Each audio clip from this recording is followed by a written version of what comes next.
Lake Tekapo is shrouded in cloud. There's no view to Mount Cook and the southern Alps beyond, but the lake itself still glows a deep turquoise, like Navajo jewelry, opaque and mystical. In town, a thru-hiker almost doesn't know what to do with herself. You long so much for a real bed, unlimited food, a shower. But once you've arrived, it feels too busy, too crowded, and you long to be right back in the tall grass, the mud and water, and moving your body along a ridge. I buy supplies for the upcoming section and look in the store windows, full now with tourists celebrating Chinese New Year. I promised Tom I'd treat him to anything he wants at the best restaurant just for getting me here, and we plan to meet in a few hours after I do laundry and find a place to stay. At an outside table, I see Russell. It's been weeks since we walked together, and I run right up telling him I had no idea we'd see each other again. What, am I not walking fast enough? I say no. And then I tell him about walking across the Rangitata River and climbing Mount Sunday and Boysenberg Peak. What, do you think you're better than me? I'm speechless. He then sees Tom and tells him to watch out for me. I back away from Russell as if I've come upon a wounded animal. Welcome to town, and welcome to a thru-hiker's thin skin.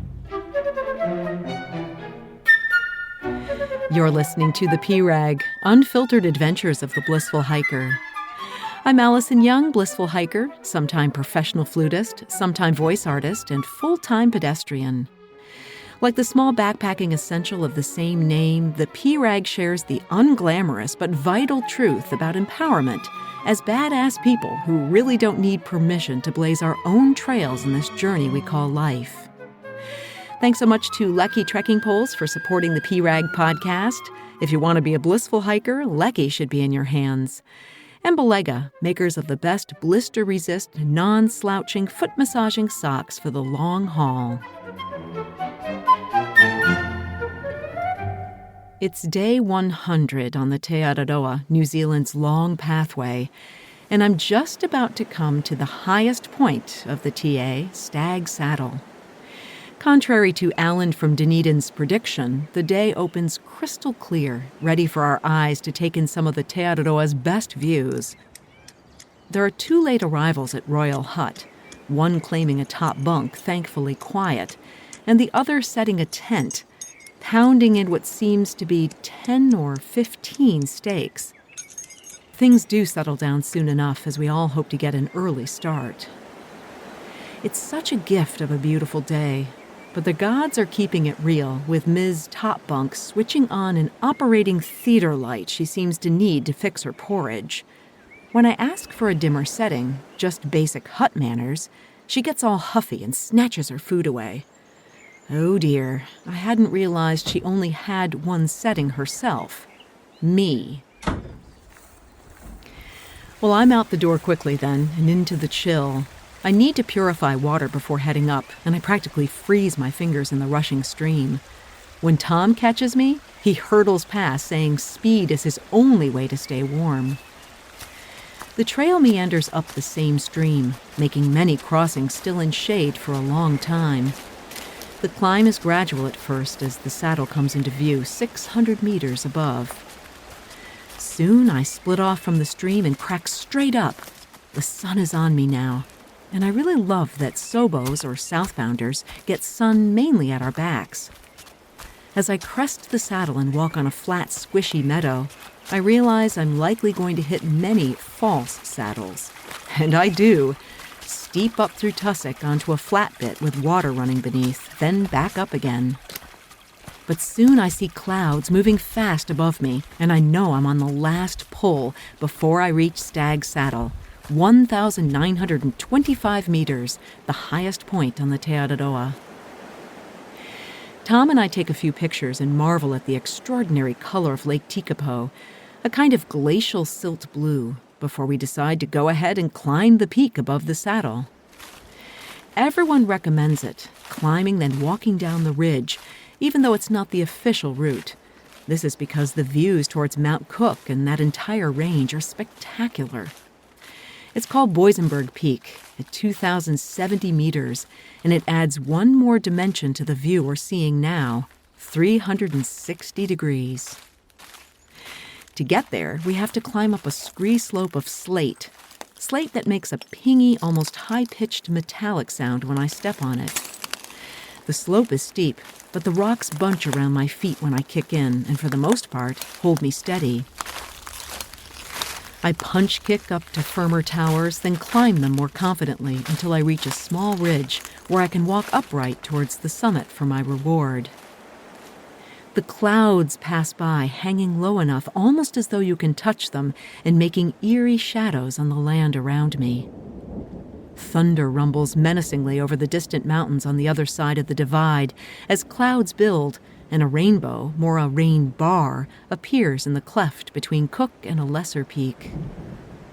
The land behind me is in undulating curves and mountain peaks. Ahead are eroded mountains in blues and grays, and then Tekapo spreading before me. It's hard to leave this special place, imprinted on my heart and mind forever. But all good things must come to an end to make room for more good things. We work our way down the easy side of the peak on an actual trail. It stays right on the spine of the ridge, the view following me all the way down. I meet 3 Nobos or northbounders, and we share beta on camp spots and huts before going our separate ways. And I'm moving well on this splendid trail, the kind I long for most days walking the TA. And of course it veers right when I need to veer left. But I'm confused when I see an orange pole ahead, so I follow it, up and off course. I go up a ways before checking my map and realizing my mistake, contouring down humpy tussock and sharp speargrass towards Camp Stream, where of course I see no sign of a trail or poles, just more tussock and speargrass, along with thorn bushes and rock fields. I know I need to follow the stream, so I push ahead, the speargrass spearing me, thorns joining in for a little blood sport. Water is not confined to the stream as I hit bright green mossy wetlands, sinking into one of them up to my knees, and myriad rushing watercourses hidden beneath grass. It's not far, but it's far enough to send me into a tailspin of upset, unable to find any trace a foot has stepped here before. Then, out of the blue, there's an orange pole. No path or subsequent pole, but at least this is a way to go. Ahead, I see Tom striding along to an obvious path up a hill, but for me to get there is through an obstacle course of sharp grass, muddy lumps, and rocky drops.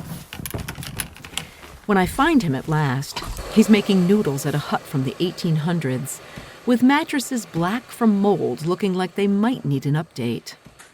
It's a sweet place if old, but far too early to stop. So I do likewise, cooking up some noodles and planning another few hours' walk to find a camp spot. I leave from here on trail that seems well looked after. Even the thorns have been hacked back. But I lose the trail crossing a stream, or maybe I'm just so used to only a suggestion of trail that I fling myself right back into the thick of it, picking my way through a hellish mix of shrubs. Just when I start to scream for mercy, the trail appears under my feet. Solid, clear, well-trodden, and off I go. This area is beautiful, with soft grass and a rushing stream, but it's still too early to stop, so I carry on, lulled, like life sometimes, into believing the trail will continue on this way to the lake. Just ahead, an orange pole indicates to go up, and I follow it with my eyes, seeing myriad poles shrinking in size as they climb steeply back up the ridge. Ah, well, back to work.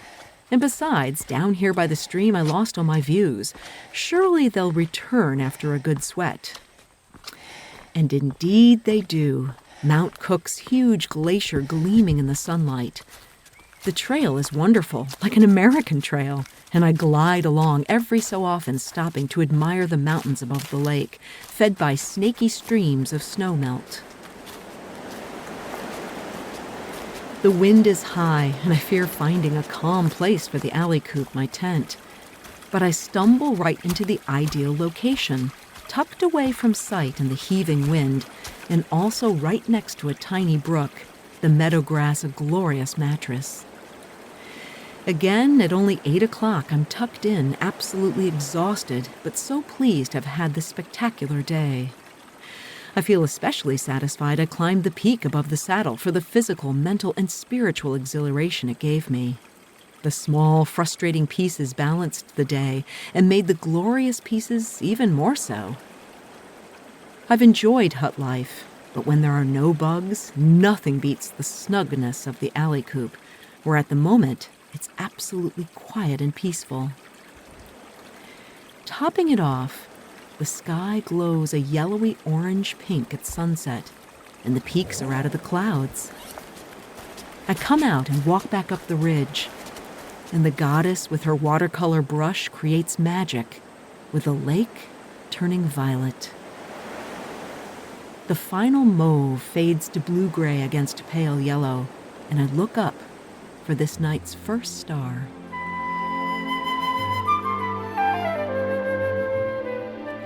You're listening to The P-Rag, Unfiltered Adventures of the Blissful Hiker. I share my stories of walking long-distance trails as a solo middle-aged female hiker in hopes of empowering you to learn to hike your own hike, too. You can subscribe to The P-Rag wherever you get your podcasts, and if you're on Apple, leave a review and a rating that helps others discover the podcast.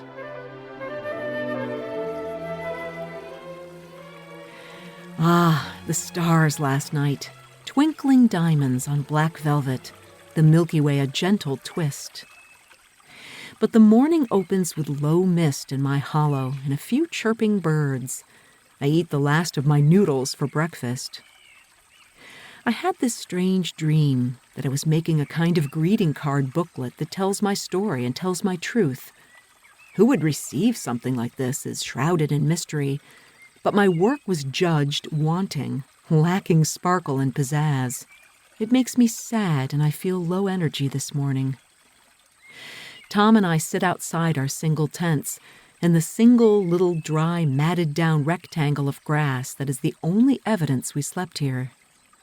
I pack up in silence and set off first because I know this young, fast one will catch me in no time. Have I mentioned yet how much I love these real trails? I mean, they're like the American long trails. They're discernible, they're walkable, though I feel slightly guilty striding so fast along them, barely glancing down at my feet, because I've been walking in New Zealand over 3 months, and I know what to expect, and have become a bit smug that I've been able to negotiate the sidling, the unformed track and bushwalk that makes up most of the Te Araroa. At least, so far.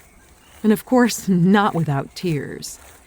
But none of that this morning, even if it's cold and foggy. There may not be a view, but the sunlight slips through holes in the cloud, shining on the distant hills and illuminating the deep turquoise of the lake. The trail heads out and down over scrubby grassland, and I'm surprised Tom doesn't catch me, until we reach the road, where a sign indicates in pictures, no motorized vehicles, no petting of goats, and no pooping. Tom's tired and his legs hurt, and he said he's going to catch the first car that comes by on this long, dusty road to town. I'm surprised he's tired.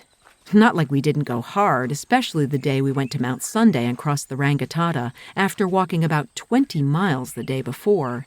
I mean, I had my mini breakdown in the heat in Tussock, but I'm old and arthritic. I guess we all get tired walking day after day, and somehow seeing Tom struggle makes me feel normal. He gets a ride after only a few kilometers.